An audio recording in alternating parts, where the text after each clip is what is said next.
ऐसा काम कोई वही पार्टी कर सकती है जिसकी नीति और नियत देश विरोधी है।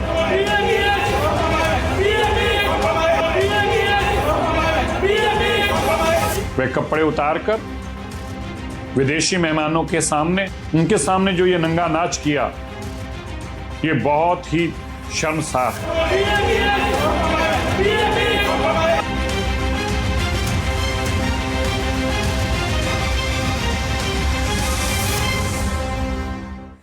नमस्कार, वक्त हो गया है 3 का तर्कश का। आपके साथ मैं हूं मीनाक्षी कटवाल। दिल्ली के भारत मंडपम में चल रहे एआई इंपैक्ट समिट 2026 में आज एक ऐसी घटना घट गई जिसने देश को शर्मसार कर दिया है। राजनीति की चाल इतनी खोखली हो जाएगी कि एक ग्लोबल इवेंट जिसे भारत होस्ट कर रहा है, जिसमें 100 देशों के प्रतिनिधि आए हैं, फ्रांस के राष्ट्रपति शामिल हुए, गूगल के सुंदर पिचाई आए, टेक्नोलॉजी कैसे आम आदमी की जिंदगी में नए आयाम खोलेगी, चर्चा के उस मंच पर आज कांग्रेस के युवा कार्यकर्ताओं ने नंगे बदन प्रदर्शन किया। चौंकिए मत, सही सुन रहे हैं आप। कांग्रेस ने भारत अमेरिका डील के खिलाफ प्रोटेस्ट करते हुए राहुल गांधी द्वारा दिए गए नारे को ही शर्ट पर लिखकर पीएम इज कॉम्प्रोमाइज्ड के नारे लगाए। लेकिन ये करते करते वो भारत में, जो कि इस समिट का केंद्र बना हुआ था, कैसे इस समिट को कॉम्प्रोमाइज्ड कर गए, आप उसकी ये तस्वीरें इस वक्त देखिए। सोचिए, एक ग्लोबल इवेंट है जिसकी सुर्खियां दुनिया के बड़े अखबारों में, दुनिया के बड़े मंचों में, दुनिया के बीच जिसकी चर्चा हो रही है, कांग्रेस पार्टी ने आज वहां पर यह प्रदर्शन किया है। लगभग 10 प्रदर्शनकारी हॉल नंबर 5 के भीतर दाखिल हुए और पीएम नरेंद्र मोदी के खिलाफ नारेबाजी शुरू कर दी, जिन्हें सुरक्षा कर्मियों ने तुरंत हिरासत में लेकर तिलक मार्ग थाने भेज दिया। प्रोटेस्टर्स ने ऐसी सफेद टी शर्ट्स पहन रखी थी जिसकी तस्वीर आपको दिखा भी रहे हैं, जिन पर प्रधानमंत्री मोदी और अमेरिकी राष्ट्रपति डोनाल्ड ट्रंप की तस्वीरों के साथ India US trade deal, Epstein files और पीएम इज कॉम्प्रोमाइज्ड जैसे नारे लिखे थे। इस हंगामे के दौरान वहां मौजूद मेहमानों और प्रदर्शनकारियों के बीच तीखी बहस भी हुई, जिसमें एक विदेशी मेहमान ने प्रदर्शनकारियों को टोकते हुए कहा कि उनकी इस हरकत से अंतरराष्ट्रीय स्तर पर भारत की छवि धूमिल हुई है। सर्वजन हिताय सर्वजन सुखाय, ये थीम था इस समिट का। लेकिन उसके बावजूद एआई इंपैक्ट समिट में यूथ कांग्रेस कार्यकर्ताओं ने जिस अराजकता के साथ विरोध और प्रदर्शन किया, आप देखिए, आज उसने बड़े सवाल खड़े कर दिए। एक तरफ बीजेपी के नेताओं की तरफ से कांग्रेस की इस हरकत को देश विरोधी बताया गया है, देश की छवि खराब करने वाला बताया गया है। लेकिन आज अब इस समिट को लेकर जो बड़े सवाल और इस घटना को लेकर जो बड़े सवाल खड़े हो रहे हैं, क्या कांग्रेस भूल गई कि ये देश का इवेंट है, बीजेपी का इवेंट नहीं है? विरोध करने के लिए एआई समिट को क्यों चुना गया? तीसरा बड़ा सवाल, क्या देश की इंटरनेशनल बदनामी कांग्रेस का मकसद था और क्या कांग्रेस ने सेल्फ गोल कर दिया है? तो इस पर हम बात करेंगे। खास मेहमान हमारे साथ जुड़ेंगे और बीजेपी दोपहर के 3 बजे प्रेस कॉन्फ्रेंस भी इस विषय पर करने वाली है, उस पर भी आपको ले चलेंगे। लेकिन इस बीच एक बड़ी खबर हमारे पास आ रही है, उसकी जानकारी आपको सबसे पहले दे दें। इस प्रोटेस्ट को लेकर ही ये बड़ी खबर है, जहां पर 4 यूथ कांग्रेस कार्यकर्ताओं को अरेस्ट किया गया है। भारत मंडपम में प्रदर्शन मामले में ये जो प्रोटेस्टर्स थे, इनको पुलिस ने गिरफ्तार किया है। गिरफ्तार किए गए नेताओं में युवा कांग्रेस के राष्ट्रीय सचिव कृष्णा हरि, नेशनल कोऑर्डिनेटर नरसिम्हा यादव, बिहार युवा कांग्रेस के सचिव कुंदन यादव और उत्तर प्रदेश युवा कांग्रेस के उपाध्यक्ष अजय कुमार शामिल हैं।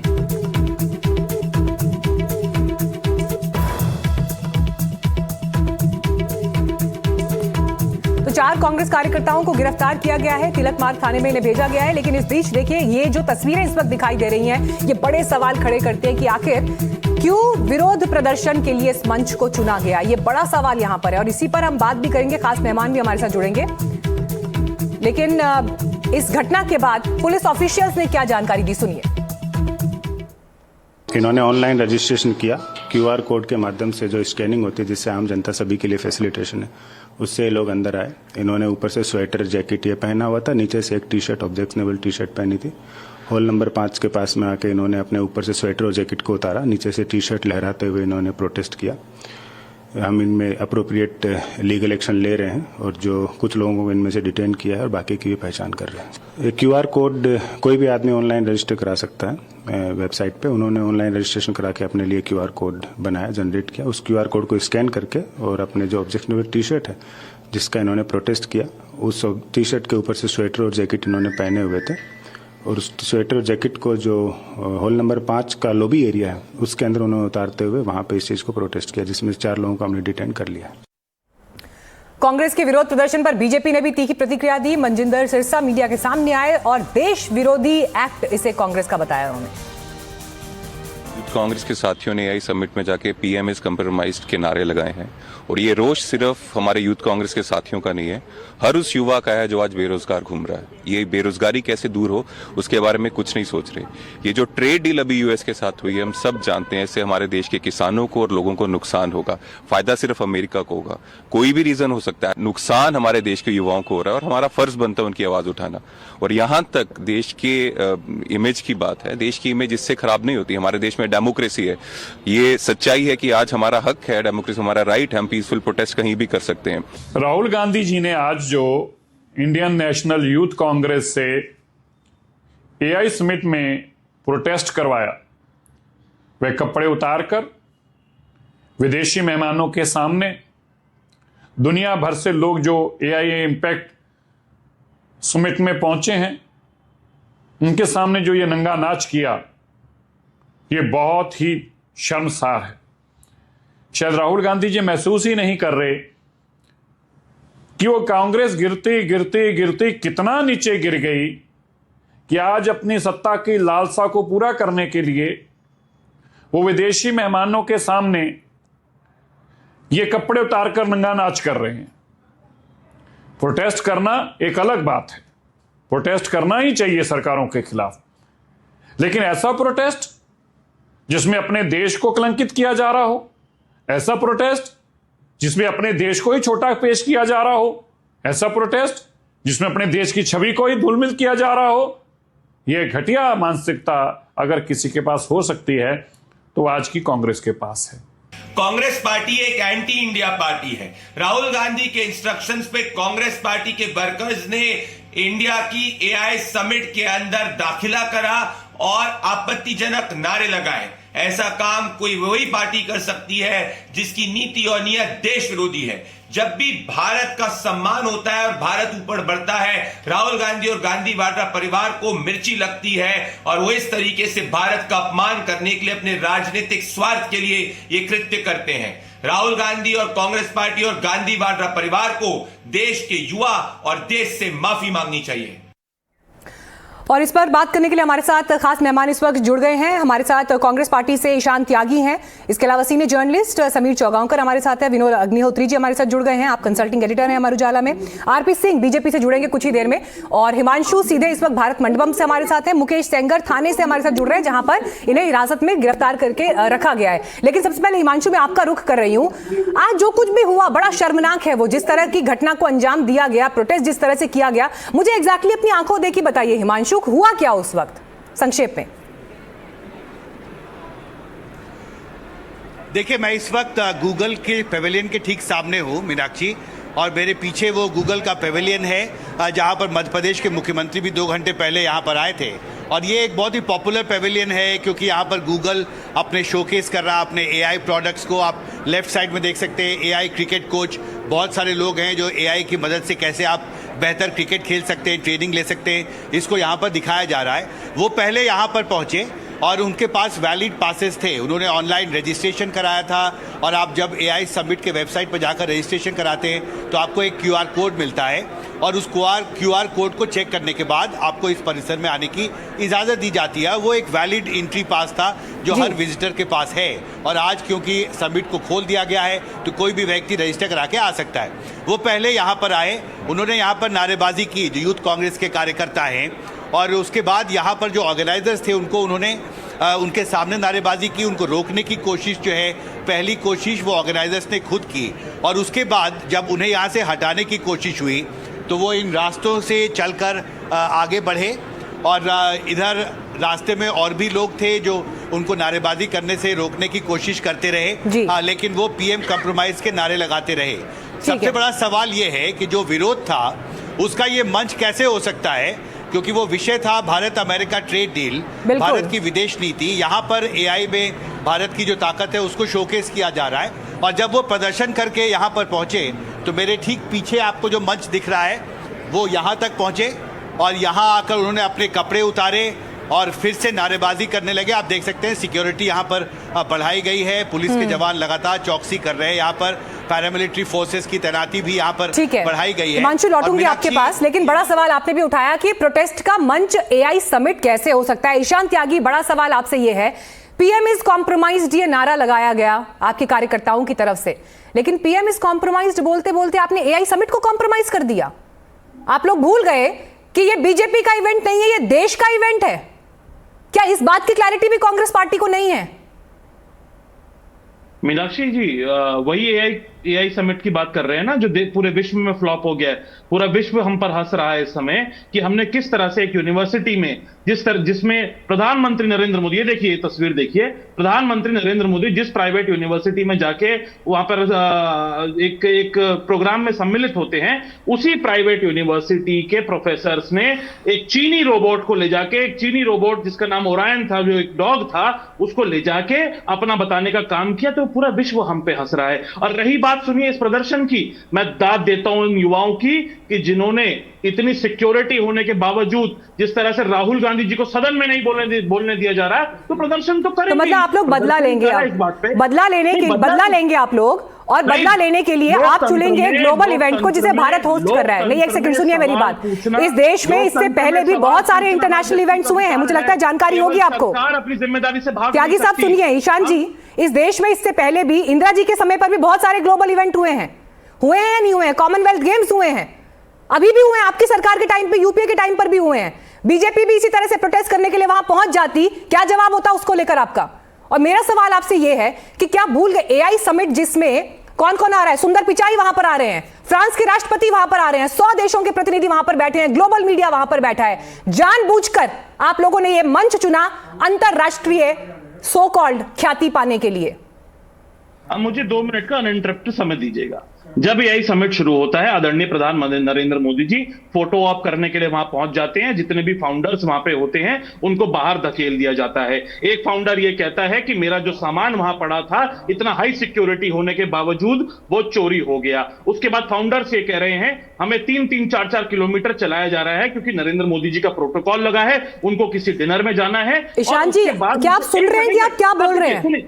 क्या आप सुन रहे हैं कि आप क्या बोल रहे हैं? नहीं, मुझे मेरे सवाल का जवाब नहीं मिल रहा है सर। ईशान त्यागी, सवाल मैंने आपसे ये पूछा कि क्या प्रदर्शन के लिए एआई समिट का अंतरराष्ट्रीय मंच हो सकता है? ये सवाल है। सुनिए ध्यान से, आपने मुझे कहा, सुनिए मेरी बात, मैं आपको पूरा समय दूंगी सर, लेकिन पॉइंट पर बात करेंगे, इधर उधर बात को नहीं घुमाएंगे। मेरा सवाल आपसे ये है कि अंतरराष्ट्रीय मंच ग्लोबल समिट है वो, जहां पर आप प्रोटेस्ट कर रहे हैं, नरेंद्र मोदी के खिलाफ आपको विरोध करना है, तो आप बैठकर पार्लियामेंट के बाहर विरोध करते रहे हैं ना बीते दिनों में, कहीं पर भी विरोध करिए। लेकिन एआई समिट पर पीएम फोटो ऑप कर रहे हैं, गलगोटिया का कुछ इशू हो गया है, उसको लेकर आपकी दिक्कत क्या है? मैं ये समझ नहीं पा रही हूं।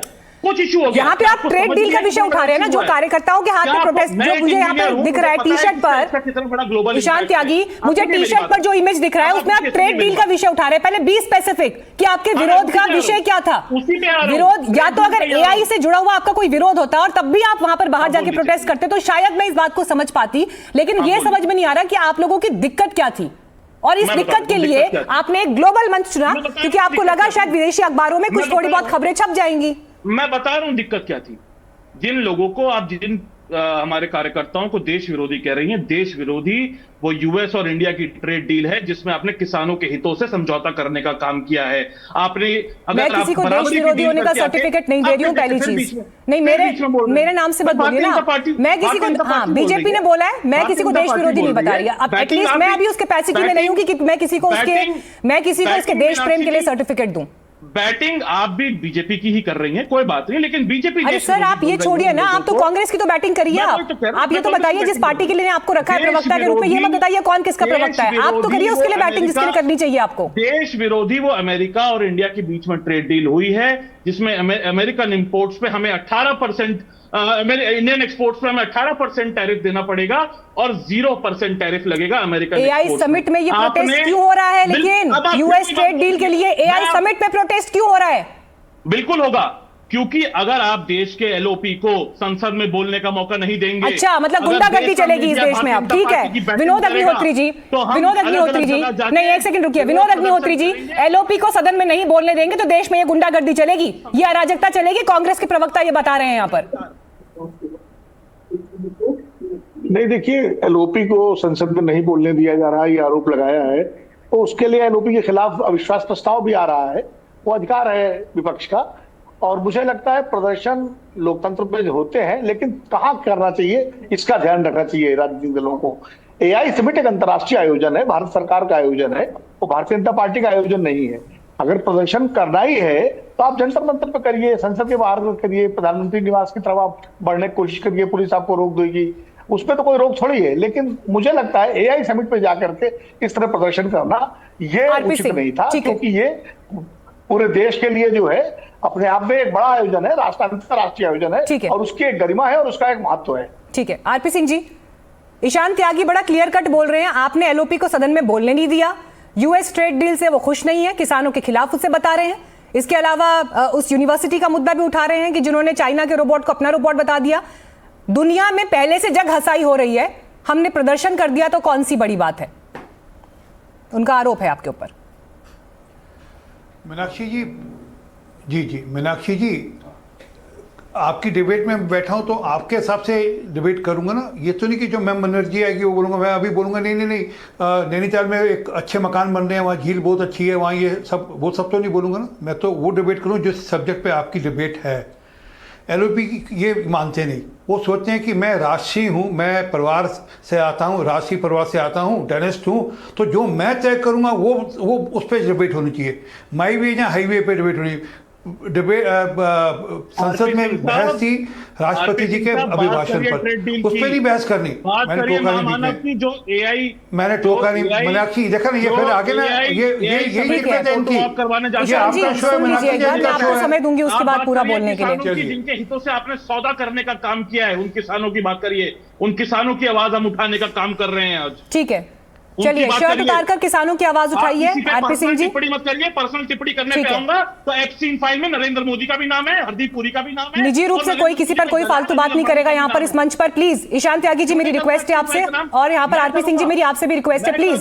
जो झेलना होगा, जो केस झेलना होगा इस देश की सरकार। अरे सर, इतना हाइपर मत होइए, आराम से बात कर रहे हैं ना, ठीक है, 1 to 1 बात हो रही है, प्लीज। मोदी का नाम है, उनके मंत्री हरदीप पुरी का नाम। ईशान त्यागी आराम से बात करेंगे सर, मेरी रिक्वेस्ट है आपसे, मैं बार बार आपसे रिक्वेस्ट कर रही हूँ। आपने अपनी बारी में पूरा बोला है, उनका पहला वक्तव्य हो रहा है सर, होने दीजिए, एक बार सुन लीजिए, उसके बाद बोलिएगा। ठीक है, बोलिए आरपी सिंह जी, बात कंप्लीट करिए अपनी, निजी आक्षेपों से बचेगा सर, बोलिए। अब मीनाक्षी जी, मुझे ना, मैंने जो कहा था वो साबित होगी बात। ये असल में लोकशाही में विश्वास नहीं करते, लोकतंत्र में विश्वास नहीं करते। ये कहते हैं माई वे या हाईवे, जो हम तय करेंगे उस प्रकार से सब कुछ चलेगा, जो नॉर्म्स हैं उसके हिसाब से नहीं चलेगा, पहली बात।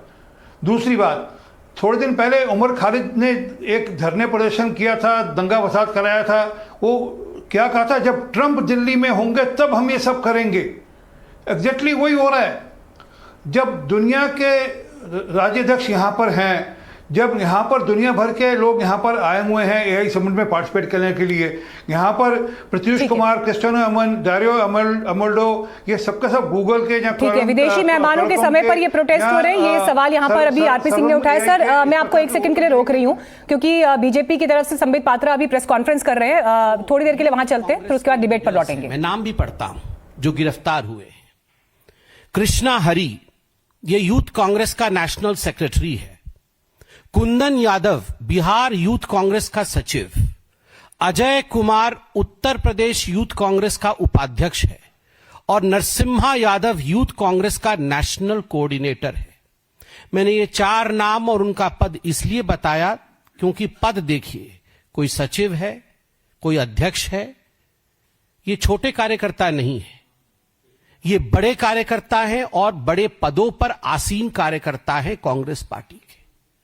और ये रैंडमली या इसी प्रकार अंदर घुस गए हो अफरा तफरी में, ऐसा नहीं हुआ है। पूरे रिसर्च के साथ हम यहां आए हैं। इन कार्यकर्ताओं ने अपना रजिस्ट्रेशन कराया। रजिस्ट्रेशन करने के पश्चात, रजिस्ट्रेशन पहले कराया, आज नहीं कराया, रजिस्ट्रेशन पहले कराया, बार कोड प्राप्त हुआ इन्हें। बार कोड लेकर ये अंदर घुसे, एक डिजाइन के साथ अंदर घुसे, जिसमें इन्होंने उल्टा टी शर्ट पहन रखा था, दिख नहीं रहा था टी शर्ट पे क्या लिखा है, और अंदर जाके ये एक तरह से टॉपलेस हो जाते हैं, अपने कपड़े उतार देते हैं और उसके साथ प्रोटेस्ट करते हैं। ये प्लानिंग कहां बनी थी? ये कोई सड़क चलते हुए यूथ कांग्रेस के किसी लीडर ने ये प्लानिंग नहीं बनाया। ये राहुल गांधी, सोनिया गांधी और प्रियंका वाड्रा की मौजूदगी में राहुल जी के निवास स्थान पे ये प्लानिंग किया गया था। ये प्रयोग है, ये संयोग नहीं है। This is not an experiment.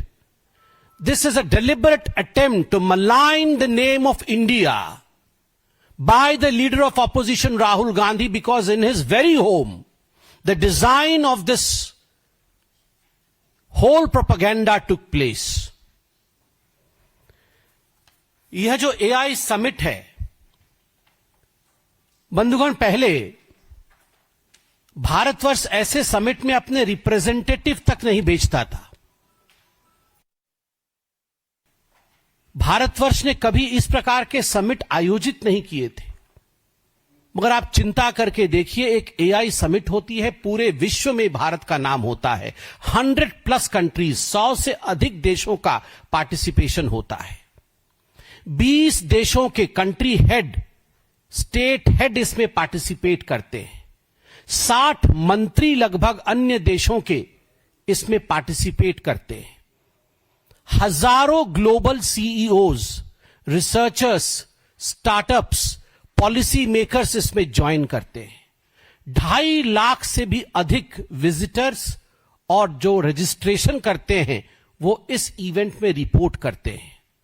इसमें हजारों स्पीकर होते हैं, हजारों सेशंस होते हैं और एग्जीबिटर्स होते हैं। इसमें 300 से अधिक एग्जीबिटर थे जो 30 देशों से आके भाग लेते हैं।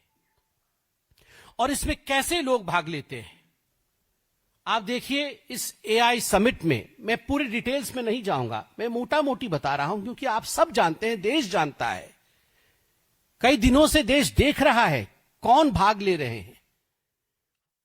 तो संबित पात्रा को आप यहां बीजेपी की इस प्रेस कॉन्फ्रेंस में सुन रहे थे। जो घटना घटी है AI समिट में, उसके बाद उन्होंने गंभीर प्रश्न चिन्ह यहां पर लगाए हैं सीधे कांग्रेस पार्टी की टॉप लीडरशिप पर।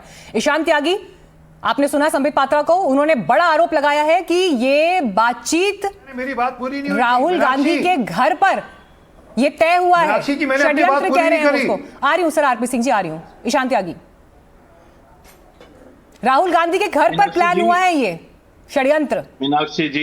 मीनाक्षी जी, मैं उन 11 युवाओं में रिपीट कर देता हूं, मैं उन 11 युवाओं की दाद देता हूं, उनको सलाम करता हूं, जिन्होंने सरकार का जो नकाब उसने पहन रखा है उसको नंगा करने का काम किया, जिसने ये बताया कि जो ट्रेड डील हुई है भारत और यूएस के बीच में, ये एप्स्टीन फाइल में नरेंद्र मोदी का, हरदीप पुरी का और अनिल अंबानी के नाम आने के बाद दबाव में आके डोनाल्ड ट्रंप के ये ट्रेड डील हुई है, जिसमें जो किसान हैं देश के, उनके हितों से समझौता किया गया है, जिसमें 0% टैरिफ अमेरिका को देना पड़ेगा और 18% टैरिफ जो इंडियन गुड्स होंगे जो अमेरिका में एक्सपोर्ट होंगे उन पर लगेगा।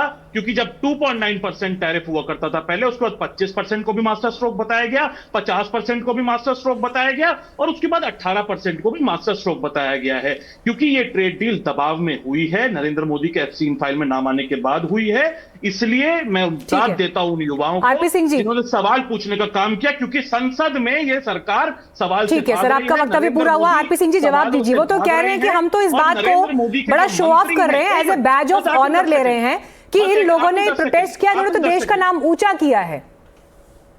आरपी सिंह जी, किसानों का नाम, हमने किसानों के मुद्दे उठाने का काम किया। ईशान जी प्लीज अब आप अपनी बारी में बोलिए, मैंने आपको समय दिया सर।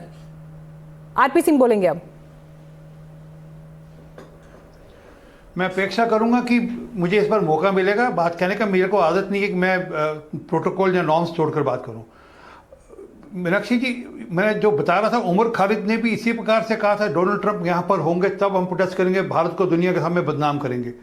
ये वही काम किया राहुल गांधी ने जो उमर खालिद ने किया था कि भारत को दुनिया के सामने बदनाम करने का। आपका झगड़ा मोदी जी से होता है, आपका झगड़ा भाजपा से होता है, आपका झगड़ा सरकार से होता है, उसके प्लेटफॉर्म है। आप एक अंतर्राष्ट्रीय फोरम जहाँ पर दुनिया भर के लोग आ रखे हैं, जो दुनिया हमारी तरफ नज़र टिकाकर बैठी है, हम उसमें अग्रसर रोल प्ले कर रहे हैं। आप उसमें जानकर शांतिपूर्ण ढंग से अगर ये करेंगे तो मंशा दिखती है कि आप जो अभी रिजिजू साहब ने कहा कि कहीं ना कहीं देश के विरोध में जाकर काम करने की मंशा स्पष्ट दिखती है। वो किसके कहने पर हो रही है, कौन लोग हैं जो वो ऐसा चाहते हैं। अब वो सोरस है या कोई और है, वो अलान उमर है, किसके एजेंडा पर ये सब हो रहा है वो दिखता है। क्योंकि आपने इसी प्रकार से एक बॉन्डर खड़ा करने की कोशिश की थी बिहार चुनाव से पहले, जब कहा था वोट चोरी, लोगों ने खान कर मुंह पर तमाचा मारा और हिसाब किताब बराबर कर दिया। अब भी यही होगा जो अगला आसाम में इलेक्शन होगा, जब वेस्ट बंगाल में तो इनकी खैर कुछ औकात ही नहीं है, जो कंप्लीट करिए सर। आसाम में इलेक्शन होगा उसमें भी इनको ये हालत होगी। कुछ जितना ये देशद्रोह का काम करेंगे उतना लोग इनको ठीक जवाब देंगे। ठीक है, समीर चौगांवकर जी, कांग्रेस पार्टी ने सेल्फ गोल कर दिया है क्या? निश्चित रूप से मीनाक्षी जी, और मुझे लगता है कि देखिए लोकतंत्र के अंदर सत्ता पक्ष का विरोध करने का मौका विपक्ष को कई प्लेटफॉर्म पर मिलता है। उसके लिए पार्लियामेंट है, आप संसद में कर सकते हो, आप सड़क पर कर सकते हो, आप संबंधित मंत्री का घेराव कर सकते हो। और मुझे लगता है कि अमेरिका ट्रेड पर अगर विपक्ष को विरोध करना था, कांग्रेस पार्टी को करना था, तो मुझे लगता है वो पीयूष गोयल के घर के विरोध का घेराव कर सकती थी, वो प्रधानमंत्री के घर का घेराव करने जा सकती थी, वो भारतीय जनता पार्टी के मुख्यालय का घेराव करने जा सकती थी। पार्लियामेंट का सेशन तो शुरू हो रहा है ना 9 मार्च से, तब पार्लियामेंट में इसमें राहुल गांधी मुद्दे को उठा सकते थे। पहले भी आपको सत्र में मौका मिला था, बजट सत्र में, तब आप लेके उठा सकते थे। आप पत्रकार वार्ता लेके सरकार को एक्सपोज कर सकते थे। एक इंटरनेशनल इवेंट जो भारत के अंदर हो रहा है एआई जैसे सब्जेक्ट के ऊपर, जिस पर अमेरिका और चाइना की मोनोपोली है, भारत ये दुनिया को बता रहा है कि भाई जहां विकसित देश जिस चीज को कंट्रोल करने की कोशिश कर रहे हैं, भारत वहां एक बड़ी ताकत के रूप में उभर रहा है। और दुनिया के तमाम बड़े उद्योगपति, तमाम बड़े सीईओ, तमाम बड़े एआई के एक्सपर्ट आज भारत में रहते हैं और ये बताते हैं कि भारत एआई में एक बड़ी ताकत बन रहा है। आप देखिए कितने बड़े बड़े समूह ने इसके अंदर इन्वेस्ट करने की आज घोषणा करी है। ऐसे समय में वहां जाकर विरोध करना, मुझे लगता है कि देश की छवि करने की। चलिए, मेरे पास अब समय की कमी थी। बहुत धन्यवाद आप सभी का आज चर्चा में जुड़ने के लिए। लेकिन एक बड़ा डेवलपमेंट हमने आपको दिखाया जो भारत मंडपम में हुआ है, लेकिन उस पर अपडेट्स आपको आगे भी देते रहेंगे। फिलहाल आगे बढ़ेंगे। विधानसभा में उत्तर प्रदेश में सीएम योगी का संबोधन इस वक्त हो रहा है, सीधे रुक करते हैं। 31 मार्च तक जो पैसा खर्च होगा वो वहाँ रहेगा, या जिस योजना का पैसा जाएगा वो वहाँ रहेगा, शेष पैसा वापस आ जाएगा। क्योंकि डंप पड़ता था, वो पैसा डंप पड़ा रहता था, उस पैसे का उपयोग हो सके हम इसलिए उस पैसे को वापस लेते हैं और डिमांड के अनुसार फिर उस पैसे को यहाँ से वापस भेजते हैं। उसके अनुरूप ये कार्रवाई आगे बढ़ती है। हम लोगों ने इस बारे में इस बात को, यानी जो यहाँ पे मैंने पहले भी कहा कि जो कुछ कल जो यहाँ पे एक अधिनियम पारित किया है माननीय सदन ने एफआरबीएम से संबंधित रिजर्व बैंक की गाइडलाइन के अनुरूप, ये रिजर्व बैंक की गाइडलाइन है किसी भी राज्य के लिए, और उसी को उत्तर प्रदेश फॉलो भी कर रहा है कि हम लोग एफआरबीएम की उस अधिनियम के अंतर्गत ही हमारे ऊपर कोई भी कर्ज हो और हमारी जो वित्तीय अनुशासन हो उसके अनुरूप हो। और उत्तर प्रदेश देश के अंदर उन राज्यों में से है और उसमें अग्रणी राज्य है जिसने रिजर्व बैंक के इस गाइडलाइन को अक्षरशः पालन किया है और उसको कहीं भी विचलित नहीं होने दिया है। महोदय, उत्तर प्रदेश के अंदर हम लोगों ने इन सभी बातों पर विशेष रूप से ध्यान दिया है। और खास तौर पर जब आप कह रहे थे कि देखिए आपके समय में जो रेवेन्यू एक्सपेंडिचर होता था वह तो सामान्य वेतन, पेंशन आदि के मद में खर्च हो जाता है, लेकिन कैपिटल एक्सपेंडिचर जो होता है यह जो पूंजी बनती है, इससे जो इंफ्रास्ट्रक्चर तैयार होता है, इसके बारे में विशेषज्ञों के जो राय है वो बहुत महत्वपूर्ण मायने रखती है। नीति आयोग हो, रिजर्व बैंक हो या अन्य वित्तीय संस्थान हैं, इसके बारे में बहुत सारी ऐसी बातें कहते हैं कि अगर हम एक पैसा लगाते हैं किसी इंफ्रास्ट्रक्चर पर तो वह बदले में 5 से 6 गुना रिटर्न करता है, एम्प्लॉयमेंट जनरेट करता है, अन्य सुविधाएं उपलब्ध कराता है, यानी रोजगार भी उससे सृजित होते हैं, लोगों के जीवन को भी आसान बनाने में वो योगदान देता है। और उत्तर प्रदेश में आपके यहाँ 16-17 में उत्तर प्रदेश के अंदर जो कैपिटल एक्सपेंडिचर था वह 71,000 करोड़ रुपए के आसपास था। और आज यह है 1,77,000 करोड़ रुपए से अधिक का। आप अनुमान करें कि सरकार किस रूप में इसको आगे बढ़ाने का कार्य कर रही है। और अगर आप इसको देखेंगे कि ये चीज और ये देश के अंदर सर्वाधिक है, ऐसा नहीं कि इसमें हम कहीं पीछे हों, सबसे ज्यादा देश के अंदर है, सबसे ज्यादा।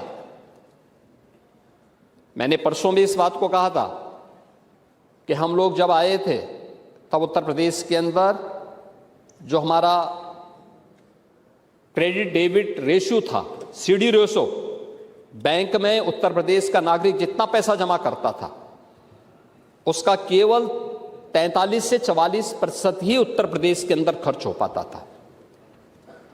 हम लोगों ने इसको बढ़ाया। जब उद्योग लगे, इंफ्रास्ट्रक्चर बनना प्रारंभ हुआ, तो आज ये लगभग 61-62% तक पहुंच चुका है।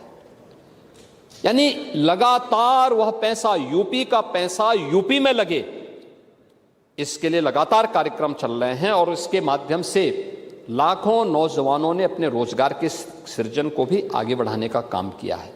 आप एमएस रोजगार की बात कर रहे थे, आपने सही कहा कि सरकारी नौकरी के साथ साथ स्थानीय स्तर पर भी रोजगार का सृजन होना चाहिए। बढ़ते हैं आगे। दिल्ली में एआई समिट के महाकुंभ में तरह तरह के टेक्नोलॉजी आकर्षण का केंद्र है। मध्य प्रदेश के मुख्यमंत्री ने एआई क्रिकेट कोच टेक्नोलॉजी का खुद टेस्ट किया। मुख्यमंत्री ने स्मार्ट सेंसर और एआई एनालिटिक्स की मदद से अपनी बैटिंग तकनीक का लाइव विश्लेषण देखा। इस खास सिस्टम ने शॉट सिलेक्शन, टाइमिंग और फुटवर्क पर तुरंत फीडबैक दिया। मोहन यादव ने कहा कि आर्टिफिशियल इंटेलिजेंस खेल और शिक्षा के क्षेत्र में नई क्रांति ला सकता है। दिल्ली एआई महाकुंभ में पेश की गई ये एआई क्रिकेट कोच तकनीक अब खिलाड़ियों की ट्रेनिंग को और ज्यादा स्मार्ट और डेटा ड्रिवन बनाने की दिशा में बड़ा कदम माना जा रहा है।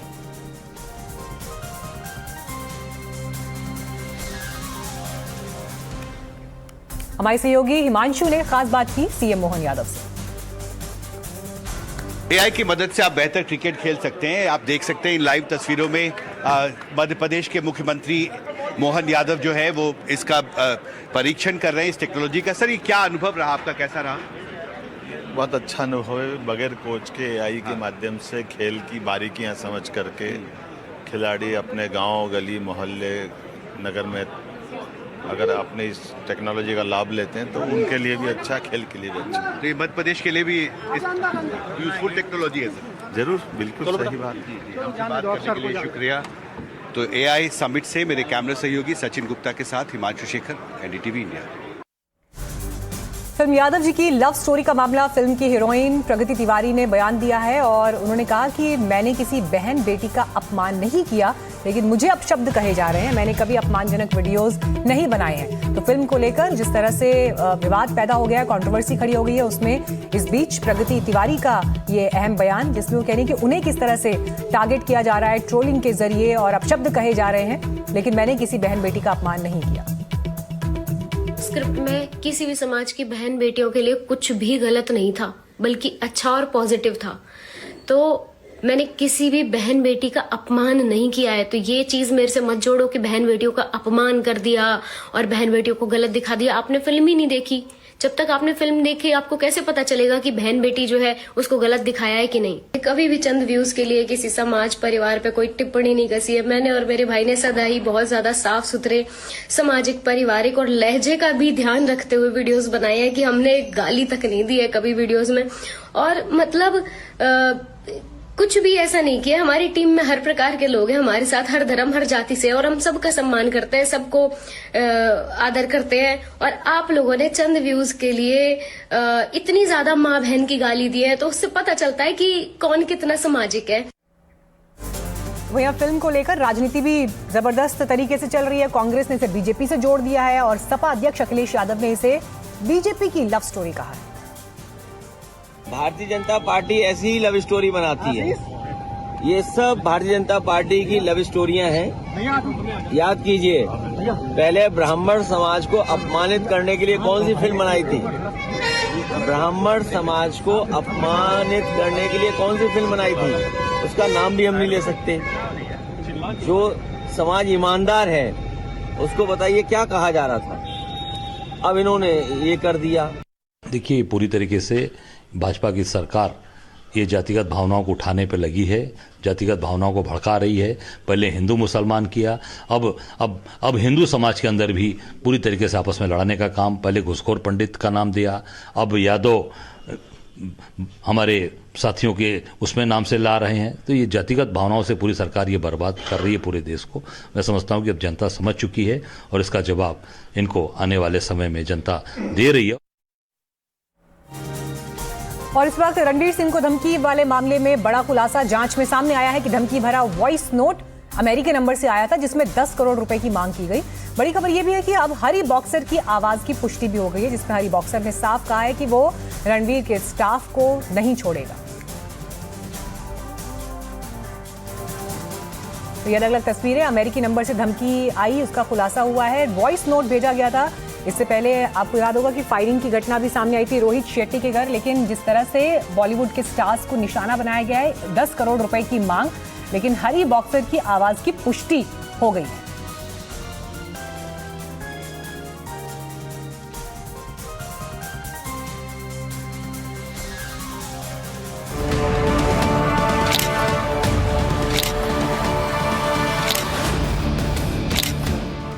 रणवीर सिंह रोहित शेट्टी को फिर धमकी।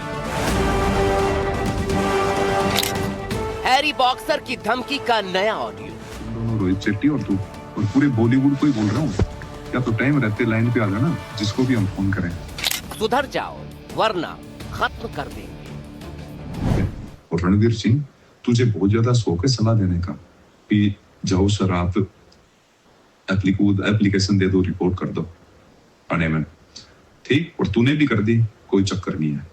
अब सुन मेरी बात, तुम्हारे नीचे जो भी काम करता है ना, मैनेजर जितने भी लोग काम करते हैं तुम्हारे, इन सबकी डिटेल है हमारे पास, उनके घर की, कब ऑफिस जाते हैं, कब आते हैं, परिवार कहाँ रहता है, सबकी डिटेल है हमारे पास। तुम्हारे को कुछ नहीं बोलेंगे, इनकी ऐसी तैसी करना चालू करेंगे जो तुम्हारे नीचे काम कर रहे हैं। दहशत में लिपटा एक ऑडियो जिसने मुंबई का कोना कोना दहशत से भर दिया। तुम्हारे को कुछ नहीं बोलेंगे, इनकी ऐसी तैसी करना चालू करेंगे जो तुम्हारे नीचे काम कर रहे हैं। ये धमकी भरा ऑडियो हैरी बॉक्सर का बताया जा रहा है। वही हैरी बॉक्सर जो लॉरेंस गैंग का गुर्गा एक्टर रणवीर सिंह और फिल्म मेकर रोहित शेट्टी को इस ऑडियो में धमकी दी गई है कि अगर उसकी मांगे नहीं मानी गई तो पूरे स्टाफ को ही मार दिया जाएगा। या तो तू तेरी बात पे वापस आ जा उसी पे, नहीं तो भाई बात पे मुकरने की सजा क्या होती है वो हम तुझे बताएंगे, ठीक? आराम से बैठ के सुनना, तुम दोनों रोहित शेट्टी और तू और पूरे बॉलीवुड को ही बोल रहा हूँ, या तो टाइम रहते लाइन पे आ जाना, जिसको भी हम फोन करें। अगर नहीं आए बाद में देखना फिर हम क्या करते हैं आप लोगों का। हालांकि इस ऑडियो क्लिप की हम पुष्टि नहीं करते हैं, एनडीटीवी पुष्टि नहीं करता है, लेकिन मुंबई पुलिस ने इस ऑडियो क्लिप को संज्ञान में लिया है और लगातार जांच की जा रही है। हैरी बॉक्सर पर पहले से ही बहुत सारे मामले दर्ज हैं। वो राजस्थान का रहने वाला है और उसने कई बड़ी हत्याओं को अंजाम दिलवाया है। अभी हाल ही में चंडीगढ़ में एक मर्डर हुआ था इंद्रप्रीत पेरी का, उसके पहले लुधियाना में एक कबड्डी प्लेयर का मर्डर हुआ था, राजस्थान में एक बड़े शराब कारोबारी का मर्डर हुआ था। इन सभी बड़े जो इंसिडेंट हुए हैं, जो हत्याकांड हुए हैं, इन सभी की जिम्मेदारी हैरी बॉक्सर ने ही ली थी। धमकी के बाद रणवीर सिंह की सिक्योरिटी बढ़ा दी गई है।